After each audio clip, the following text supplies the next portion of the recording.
The lobby of the Halden Denver glowed with brass and low light, the marble catching the reflection of a woman crossing it alone. Natalie Ellison moved toward the elevators, phone in hand, her mind already on the morning ahead. Aaron Doyle saw the man in the gray suit before she did, the angle of his approach, the way his hands stayed empty and ready. Aaron closed the distance in 4 steps, slid a palm against the small of her back, and leaned close enough that his voice reached only her. "You're in danger, pretend I'm your husband." Natalie went still. The man stopped. For one long second nothing moved. Then Natalie's body made a decision her mind hadn't caught up to. She leaned into the hand at her back, tilted her face toward Aaron's shoulder, and laughed, soft, private, the laugh of a wife answering something only a husband would say. The man in the gray suit adjusted his course. He had crossed the lobby on a straight line, the way a person moves toward a destination and not a stranger, and now the destination had folded itself into a couple, close, unhurried, lit by the concierge's lamp and watched by a bellhop and 2 guests signing in beside the flowers. He slowed. He let his gaze drift over them the way you look at furniture, then angled toward the front desk and asked the clerk nothing at all. A moment later the revolving door swept him back out into the blue evening. He looked back once before he went. Not at Natalie, at Aaron. He held the face a beat too long, filing it the way men in his trade are taught to file the ones who get in the way, and then the brass caught the light and he was gone. Natalie stepped out from under Aaron's hand and turned to face him. Her voice came low and even, a boardroom voice with the volume turned off. "Who are you, and why is your hand on me?" He had already let go. He stood a careful arm's length back, and he wasn't looking at her, he was watching the door, then the reflections in the tall glass, then the door again. "Maintenance engineer.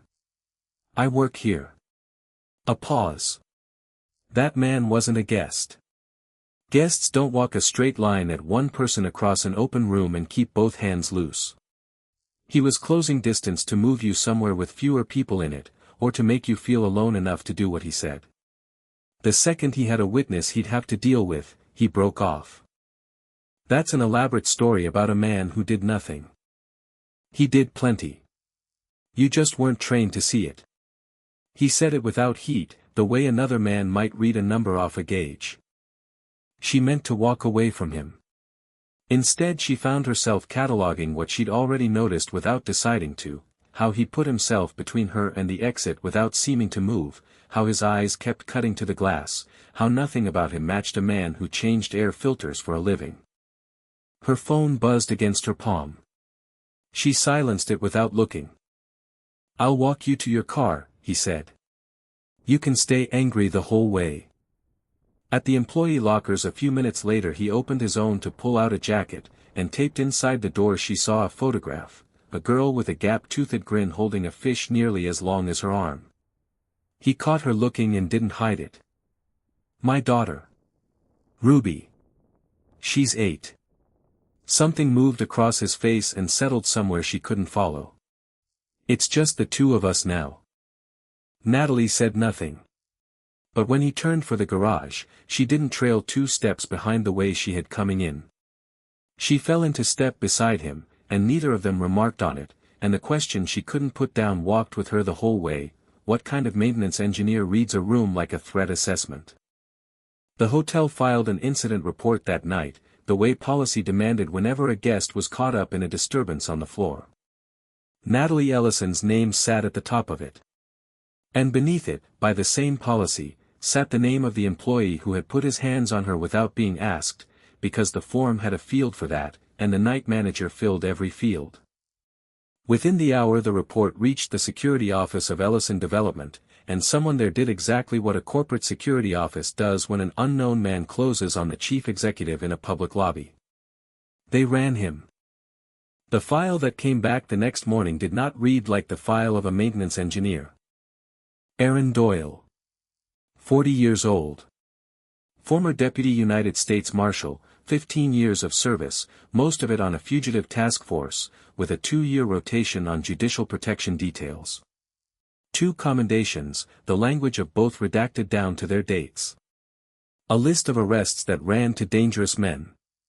And then, in the spring of 2022, a clean and total exit, resignation, effective immediately, the field where a reason belongs left blank.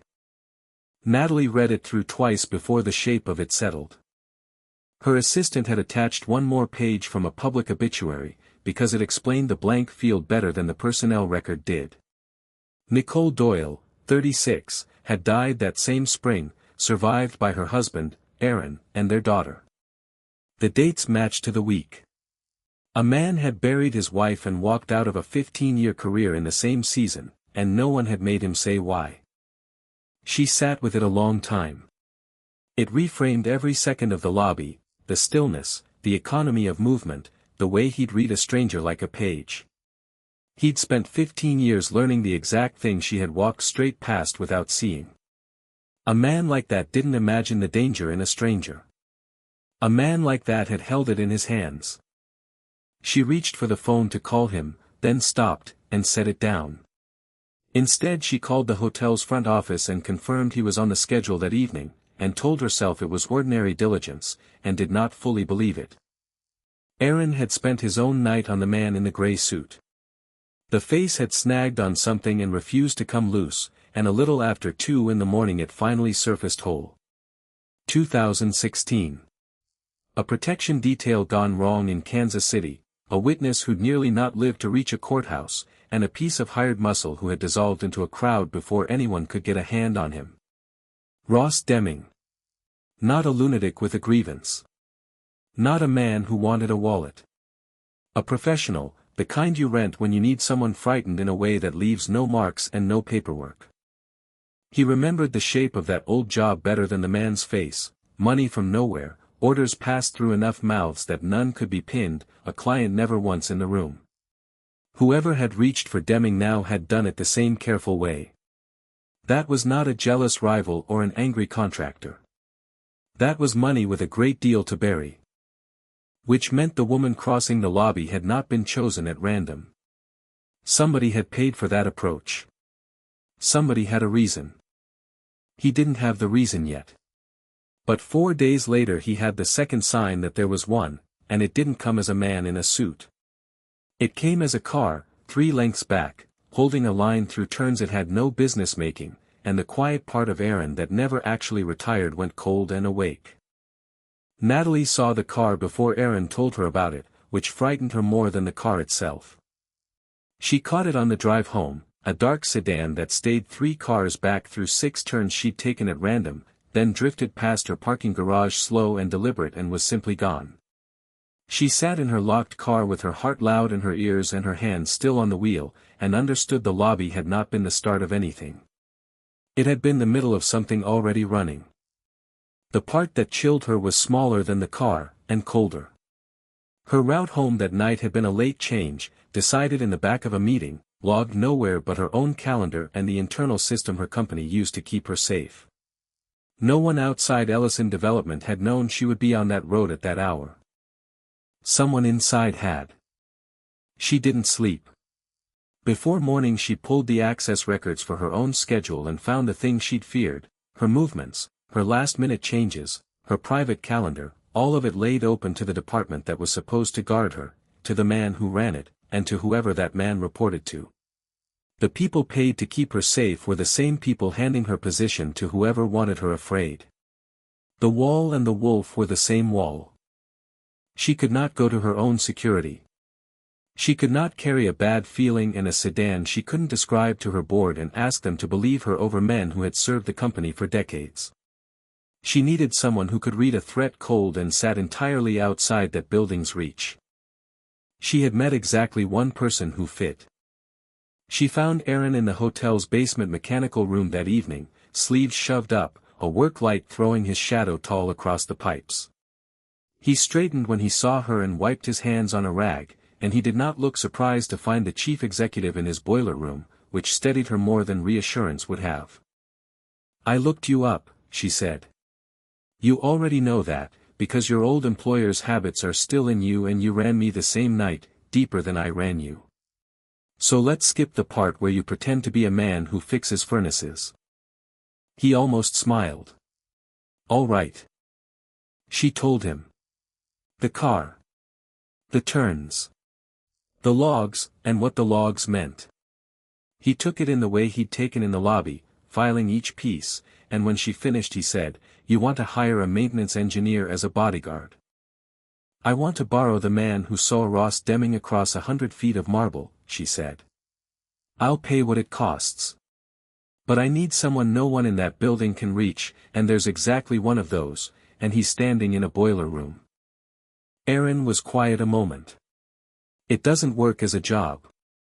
A job has a shift they can watch and a gap they can use. If I'm going to keep them from getting you alone, then to anyone looking I have to be someone who's already beside you, someone nobody questions standing at your shoulder in a lobby, or a garage, or a doorway." "A husband," she said, flat. "A partner," he said. "You set every boundary. I set the safety rules, and there are only a few. You don't change your route without telling me first.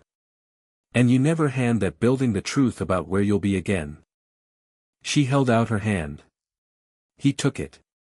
His grip was careful, a man handling something he'd been trusted not to break, and for the length of that handshake neither of them let go a second early. That was how, 3 days later, Natalie found herself in a booth at a diner on the east side at 7 in the evening, across a scarred formica table from Aaron and a girl who was very serious about her milkshake. Ruby had not been in the plan.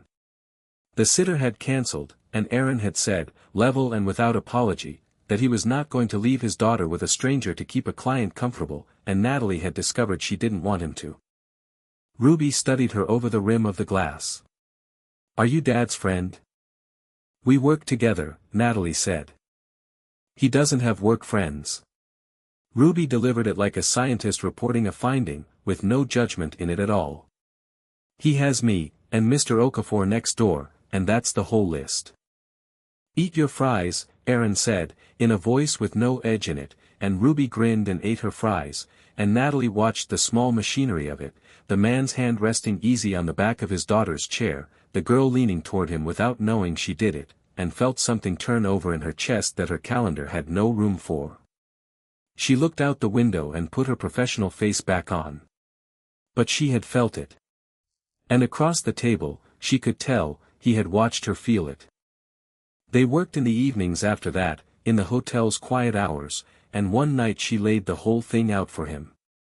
It had started with a number that wouldn't sit right. Ellison Development was 3 years into the Front Range redevelopment, a corridor of city land her father had wanted turned into something before he died, and the costs on one segment had crept upward in a pattern too smooth to be an accident. When she'd pulled the thread, a change order had surfaced that no engineer in the building could explain, pushing a large subcontract through a firm nobody had ever heard of. 6 weeks ago she'd quietly ordered a review of every vendor contract on the project, and told almost no one, and now a man who sold professional fear had walked a straight line at her across a hotel floor. Aaron listened to all of it and set his coffee down. "There's your reason," he said. "You started counting the money, and someone answered by renting Ross Deming. Nobody hires Deming over a change order they can defend. Somebody hired him because your review is about to touch a thing they can't survive being seen.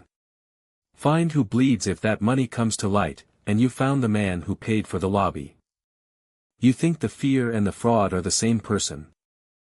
I think fear is just the cheaper tool," he said. "A lawsuit leaves a record. A frightened woman who resigns and drops a review leaves nothing at all. Same hand, 2 tools." He taught her things in those hours that had nothing to do with contracts, how to take a table so the door stayed in front of her, how to break the small habits a watcher builds his day around. Once, mid-sentence, he reached across and turned her chair a few degrees so her back was no longer to the window, and kept talking as if he'd done nothing, and she let it stand and didn't turn it back.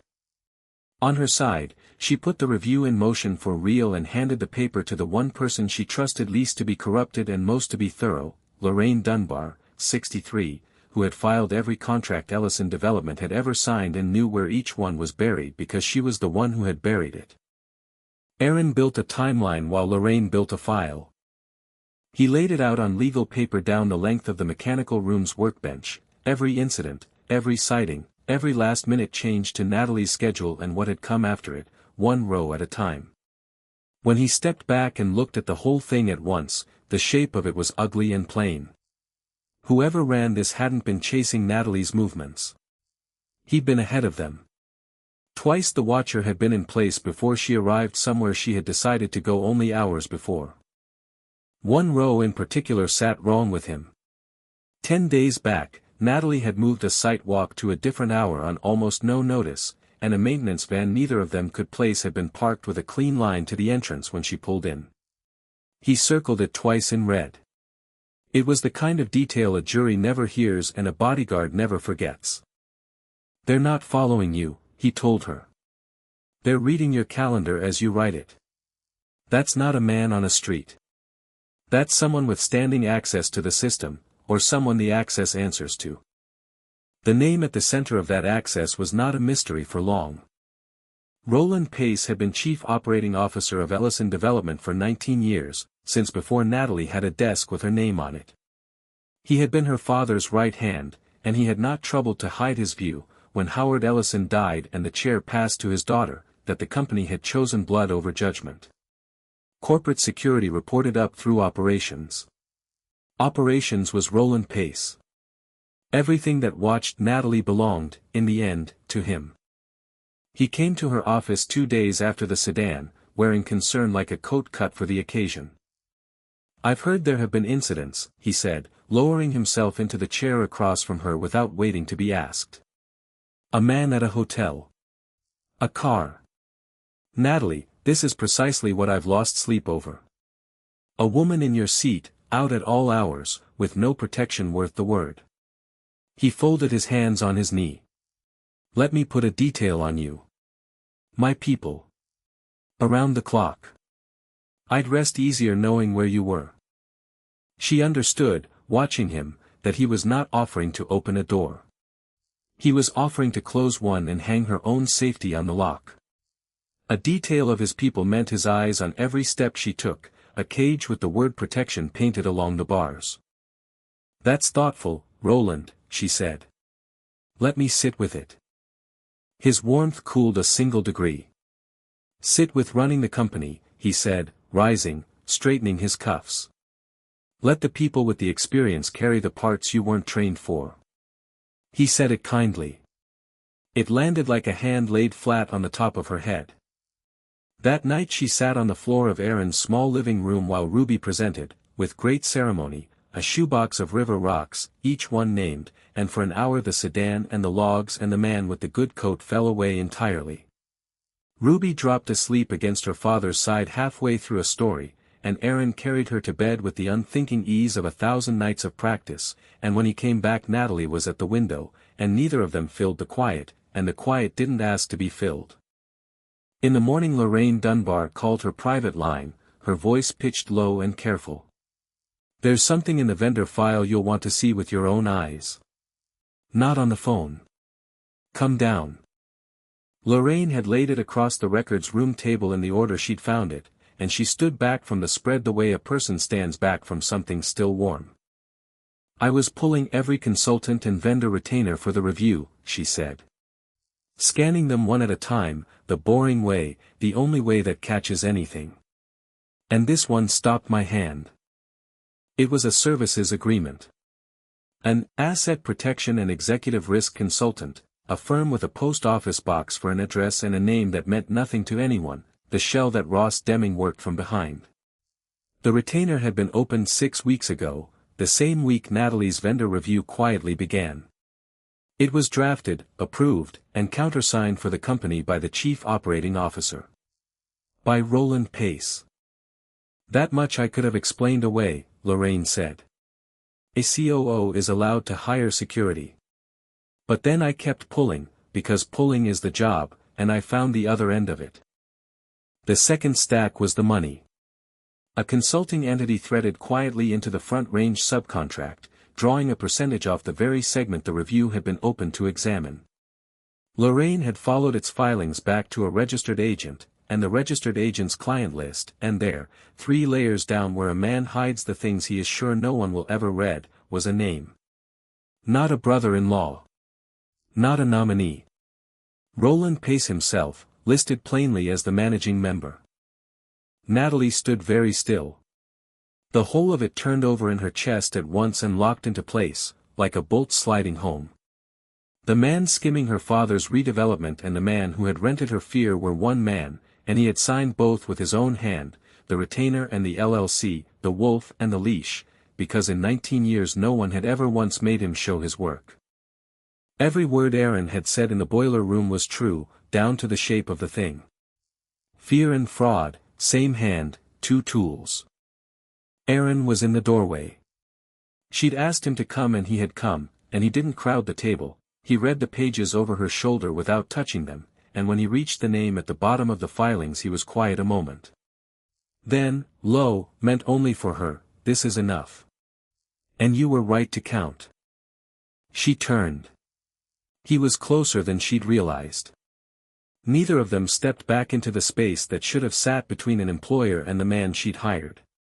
Her hand found his sleeve, not to pull him anywhere, just to hold on to something that had been right when everything inside her own building had been a lie, and she left it there, and he let her, and Lorraine found sudden pressing business squaring papers that were already square.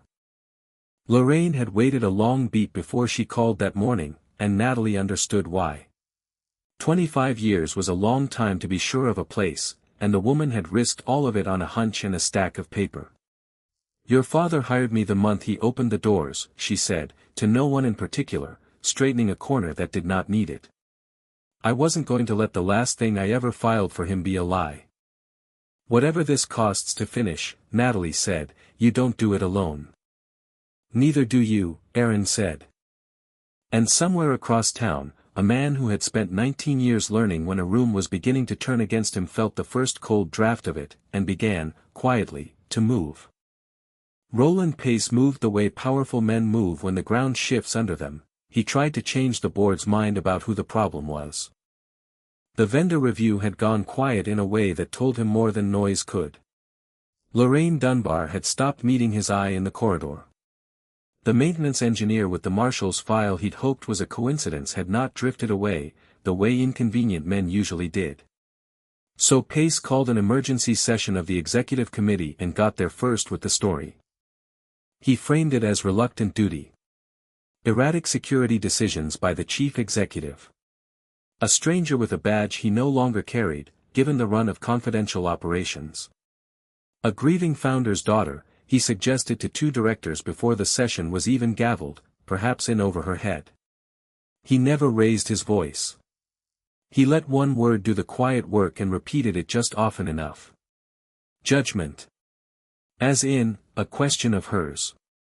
And to make the story true before the room heard the other one, he sent Deming a last time. Deming came to the garage the night before the session, when Natalie worked late and the levels emptied to concrete and echo. But Aaron had built the timeline for exactly this, and had made himself an unremarkable fact of that garage for a week, there when she arrived, there when she left, dull and constant and impossible to catch alone. He'd done more than stand there, walked every level, found every camera, mapped the sight lines, and confirmed with a marshal he still trusted that the federal file on Ross Deming was open and hungry. So when Deming stepped out from behind a pillar, Aaron was already in the gap between him and Natalie, and he did not swing and he did not shout. He stood in the cone of a light he'd checked an hour earlier, in the frame of a camera he knew was recording, and said Deming's full name into the quiet. Then the words Kansas City. Then the words grand jury.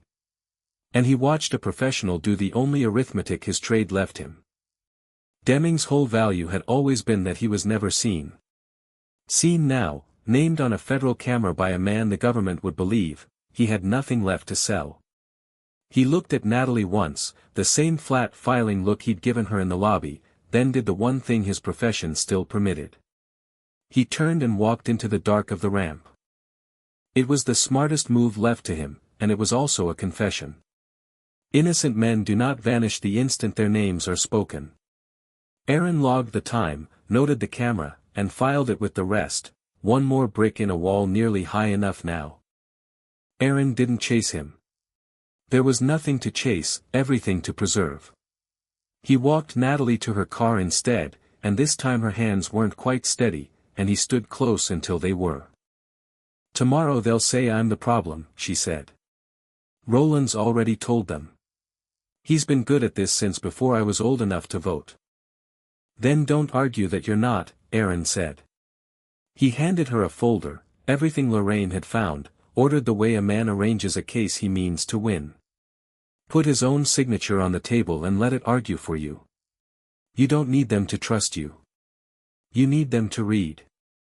At the elevator she stopped, the folder against her chest, and looked back at him in the light. "When this is finished, there's no danger left," she said. "No reason for you to be at my shoulder." "No," he agreed. "There isn't." Neither of them said anything more. The elevator came, she stepped in, and the doors closed on the space where the rest might have gone. The executive committee met at 9 the next morning, 7 directors around the long table that had been her father's, and Roland Pace opened his mouth first, because he always did. He was smooth. He spoke of stability and fiduciary duty and the sad, necessary question of whether the company had asked too much of Natalie too soon.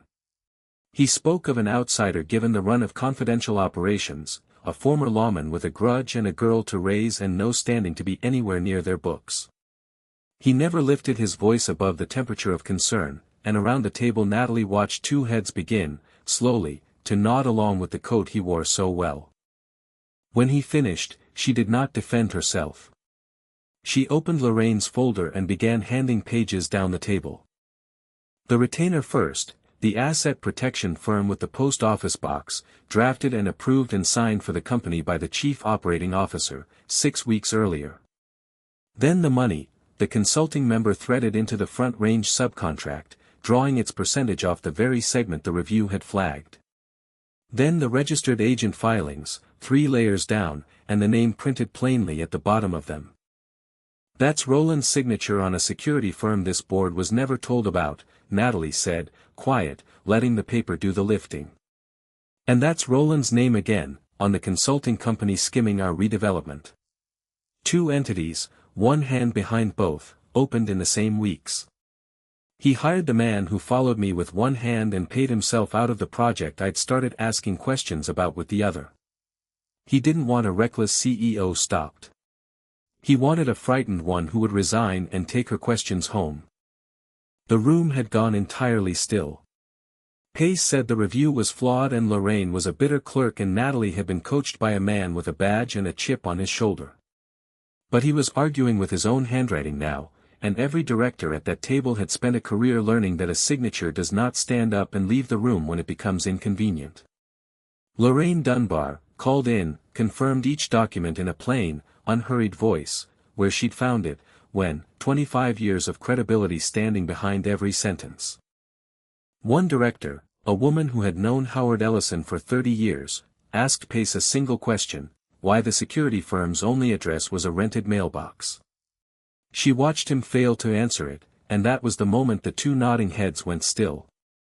Nothing kills a smooth story faster than one plain question it cannot survive. The chair called the vote. Removal for cause, and referral to the authorities. 6 hands rose. 1 stayed down, Pace's own. 6-1. He gathered his things without hurry, because a man like Roland Pace does not run in front of the people he once ran, and at the door he paused and looked back at Natalie the way Deming had, memorizing. She held his gaze and did not look away, and after a moment he was gone, and the door closed on 19 years.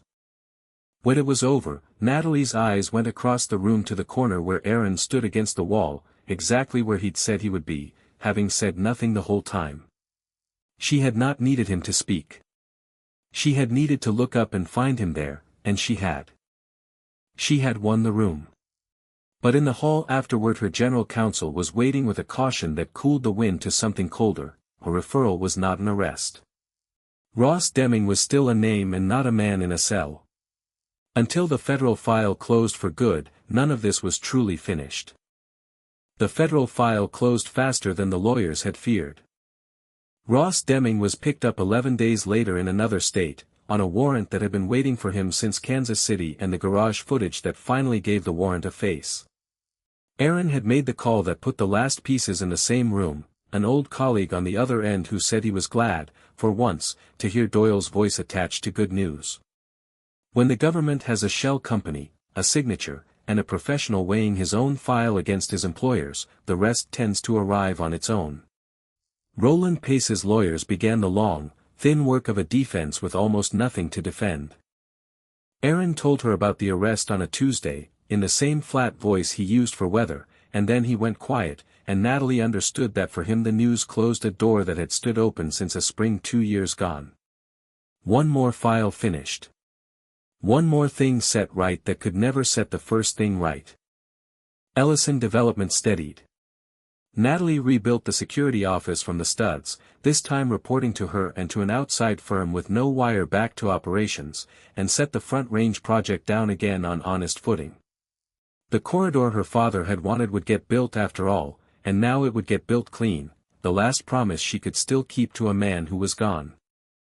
And one ordinary afternoon she noticed that the reason she'd first reached for Aaron had quietly ceased to exist. There was no man in a gray suit. No sedan 3 lengths back. No cage dressed up as Care.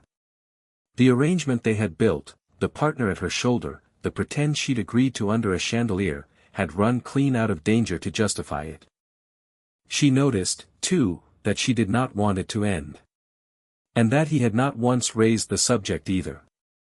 They kept the arrangement anyway, without ever deciding to.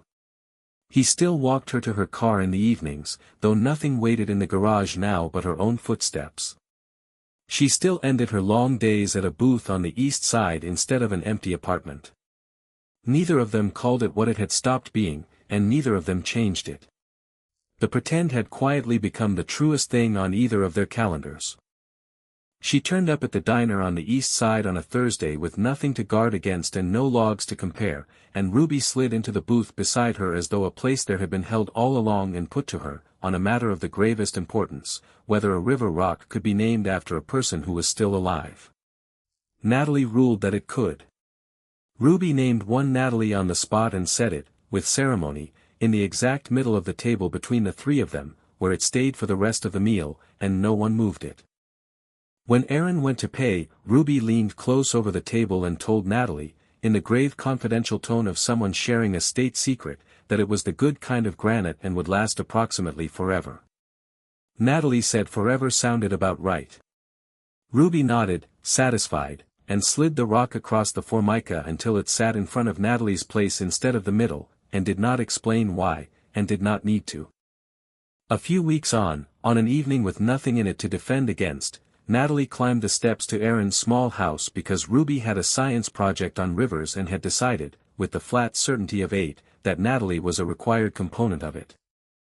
She had tried, on the phone, to send a link to a diagram instead. Ruby had informed her, with the patience of a teacher for a slow pupil, that rivers were a hands-on subject and that Natalie had hands, and that had been the end of the negotiation.